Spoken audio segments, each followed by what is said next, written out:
বঙ্গবন্ধুর পক্ষে জিয়াউর রহমানের ঘোষণা, শেখ মুজিবুর রহমান বঙ্গবন্ধু এমন একজন নেতা ছিলেন, আজকে আমরা যারা নেতা হয়ে উঠেছি একজনও আমরা তার কাছাকাছি না, চিন্তা চেতনায় মনোভাব কোনো কিছুতেই না।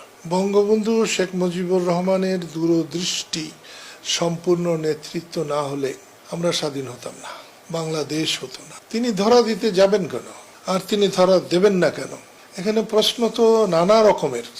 বঙ্গবন্ধুকে ধরে নিয়ে যাওয়ার পরেও অন্ততপক্ষে ৩ লক্ষ মানুষ মারা গিয়েছিল ঢাকার শহরে। সেই রাতেই মারা গিয়েছিল ৭০-৮০ হাজার থেকে ১ লাখ ২৫শে মার্চ। বঙ্গবন্ধু শেখ মুজিবুর রহমানকে যদি ওই সময় না পেত, তাহলে আরো ২ লাখ ঢাকাই মারা যেত ওই রাতেই বা তারপরের দিনে। এবং যতক্ষণ পর্যন্ত বঙ্গবন্ধু শেখ মুজিবকে পাকিস্তান হানাদাররা ধরতে না পারত, ততক্ষণ পর্যন্ত বঙ্গবন্ধু এই জায়গায় আছে, শেখ মুজিব এই জায়গায় আছে, একথা বলে লাখ লাখ মানুষকে খুন করত। সেটা উনি জানতেন, বুঝতেন, সেই জন্যই তিনি তার বাড়ি ছেড়ে যান নাই। আজকে নানান কথা হতে পারে যে পাকিস্তানের হাতে বঙ্গবন্ধু ধরা দিয়েছিলেন। আমি বলবো, একজন মুক্তিযোদ্ধা হিসেবে বলবো, উনি ধরা দিয়ে থাকলেও যুদ্ধের জন্য এটা সহায়ক শক্তি হিসাবে উনি কাজ করেছিলেন।